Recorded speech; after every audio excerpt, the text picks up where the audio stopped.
Carolyn and I had just spent a little over 2 very sweaty hours in the garden, and it's kind of been like war out here with the bean beetles and Japanese beetles, June bugs, potato beetles, Johnson grass out here in the new part we broke up. And we just wanted to praise the Lord. We've harvested the potatoes this morning. And I want to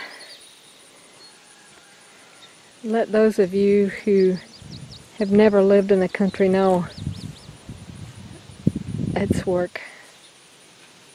I knew it was work. I grew up in the country.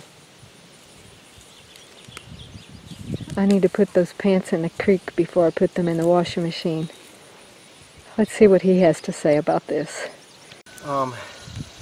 Dana had gotten an email this morning that kind of, I guess, brought feelings in us that probably we should not have had. And I just want to share, I didn't read the email, she read it to me, but it was in the gist of raising money for those who want to move to the country. And I think that's good, that we want to help others. But not all of us are in the position to help others financially because we're struggling too. So each of us can do our part, though, whatever that may be. We have a website. We have meetings here at the ministry building. There's different ways, but I think what is so important is people need to be prepared for this. I think that is first and foremost than just giving people money.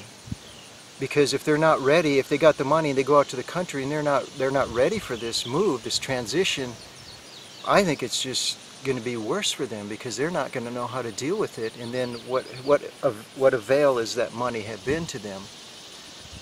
So I'm not saying don't raise money, but first and foremost, make sure that they're prepared, they understand what this country living is about. It's not just getting out to the country, but there's a process of separation of the world from us. That's why we need to move to the country, that God could take those things first out of our hearts and out of our minds so that we don't have the love for the world and rely on its conveniences. I think they call that true education.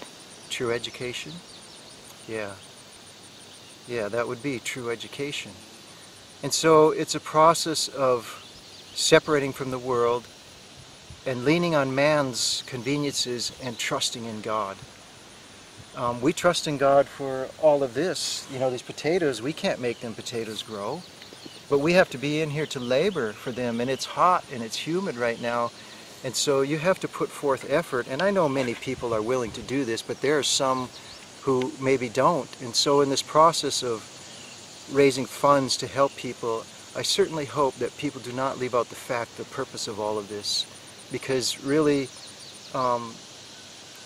if they've not allowed that deep searching of the heart to hunger and long after God for true necessity of life,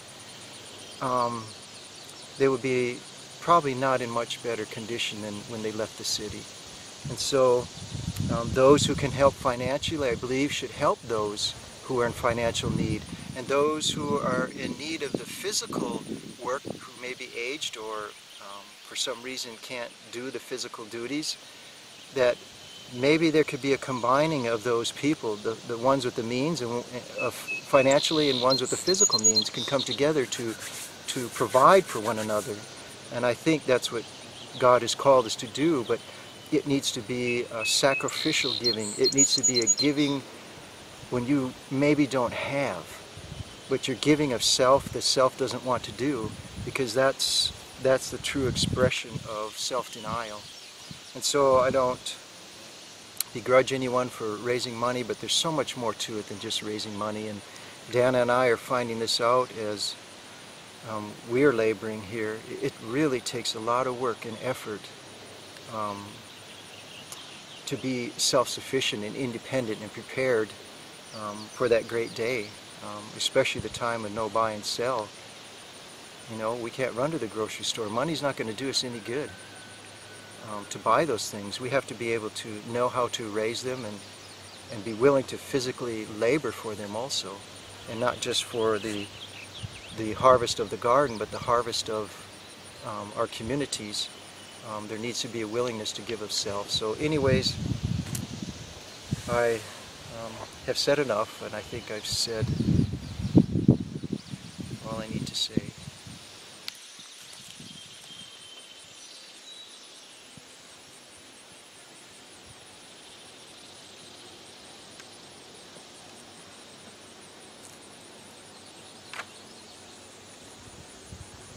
I am so tickled to see all of these potatoes. I really like potatoes.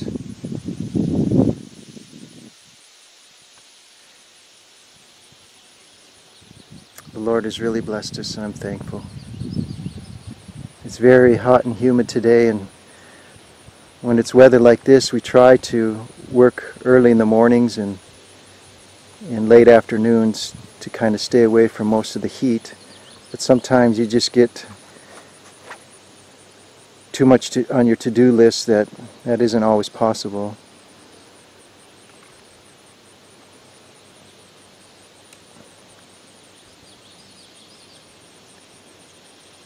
And we're hoping someday with our harvest, our potatoes, and right now we're storing them under the house, but we're hoping there's a little dirt mound. I think you can see it. It's right there. We're hoping to dig that out and get ourselves a root cellar so we can store our produce in there, because we have nothing to store it in. So we're praying about that situation, that God would provide a way for that. But all in all, the garden has been very prosperous. It's just every day to come out here to see it, it's just very encouraging. We do battle with the beetles. I think we've shared that before. Bean beetles have really had their way with us this year. The corn so far is looking really good. It's about 8 foot tall, probably a little better on some of the stalks, but it's starting to fill out. Another couple of weeks, I think we should be ready to harvest that.